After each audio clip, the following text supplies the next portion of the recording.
Assalamualaikum warahmatullahi wabarakatuh. Salam sejahtera untuk kita semua. Perkenalkan, nama saya Nurija Aulia Dan saya Sylvia Putri Rozania. Kami dari SMA Muhammadiyah 9 Brondong akan mempresentasikan hasil dari penelitian kami yang berjudul Analisis Perubahan Sosial Penggemar Musik K-pop. Berbicara tentang musik K-pop, pastinya sudah banyak yang tahu apa itu musik K-pop. Gimana tidak? Banyak dari toko-toko perbelanjaan online yang menggunakan idol K-pop sebagai brand ambassador mereka.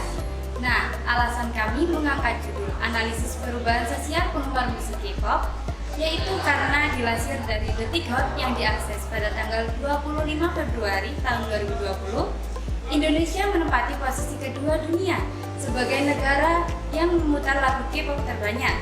Selain itu, dari pengamatan sederhana yang kami lakukan, terdapat 6 dari 10 siswi kelas 11 IPA 2 SMA Muhammadiyah 9 Brondong yang suka menyanyikan lagu K-pop pada saat jam istirahat dan pada saat jam kosong.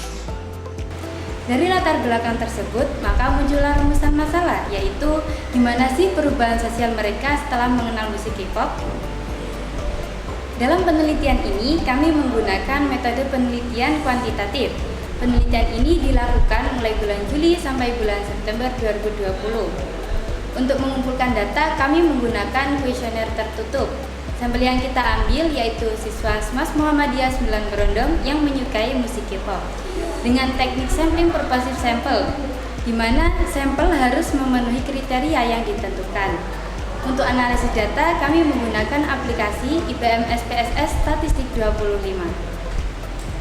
Dan hasil dari penelitian yang kami lakukan pada diagram pertama menunjukkan banyaknya responden yang mengisi kuesioner, yaitu sebanyak 84 responden dengan persentase laki-laki sebanyak 17 responden dan untuk perempuan sebanyak 67 responden. Untuk diagram kedua menunjukkan hasil dari pengisian kuesioner berdasarkan tingkat kelas. Dalam penelitian ini kami melakukan pengkategorian untuk mengetahui seberapa besar sih perubahan mereka setelah mereka mengenal musik K-pop. Jika dilihat dari hasil kategorisasi, didapatkan hasil bahwa perubahan sosial responden sesudah mengenal musik K-pop berada pada kategori tinggi, yaitu sejumlah 33 responden dengan persentase 39,28%. Dalam penelitian ini kami melakukan beberapa uji, yaitu yang pertama, uji validitas. Uji validitas ini kami gunakan untuk mengukur apakah alat ukur yang kita gunakan sudah tepat ataukah belum. Dan dapat dikatakan valid jika nilai pada corrected item total correlation berada di atas 0,3. Dan pada penelitian ini kami menguji 32 item dan setelah kami uji ternyata ada 14 item yang gugur sehingga tersisa 18 item. Setelah melakukan uji validitas, kami melakukan uji reliabilitas. Nah, uji ini kami gunakan untuk mengukur keajekan suatu alat ukur dan dapat dikatakan reliable jika nilai pada kerombak alfa di atas 0,7 pada kuesioner sebelum dan sesudah mengenal musik K-pop, yaitu 0,711 dan 0,931. Untuk selanjutnya, uji asumsi yang terdiri dari uji normalitas dan uji linearitas.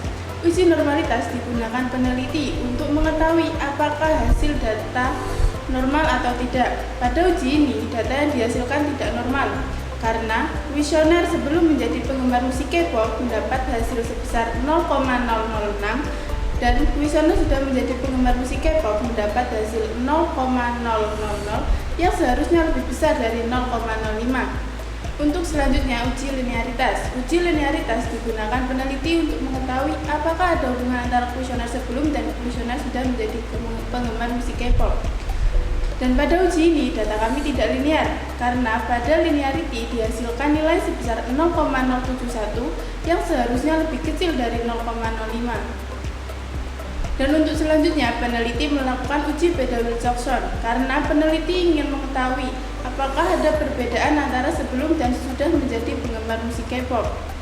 Dan dapat dilihat dari tabel tersebut, terdapat perubahan antara sebelum dan sesudah menjadi penggemar musik K-pop dengan hasil positive rank sebesar 45, yang berarti terdapat 45 responden yang memiliki kenaikan nilai yang diikuti dengan min rank sebesar 48,06 Dan dari hasil ASIM signifikansi total sebesar 0,018 yang menandakan terdapat perbedaan antara sebelum dan sesudah menjadi penggemar musik K-pop karena nilai yang dihasilkan lebih kecil dari 0,05. Pada penelitian ini terdapat 3 aspek yang diteliti. Yang pertama, aspek demokratisasi, yang kedua, aspek globalisasi, dan yang ketiga, aspek ilmu pengetahuan dan teknologi yang berkembang. Aspek demokratisasi berarti seseorang dapat bebas memilih apakah dia ingin menyukai musik K-pop atau tidak. Dan aspek globalisasi meliputi budaya dan lain-lain. Dan aspek ilmu pengetahuan dan teknologi yang berkembang meliputi internet, gadget, dan lain-lain.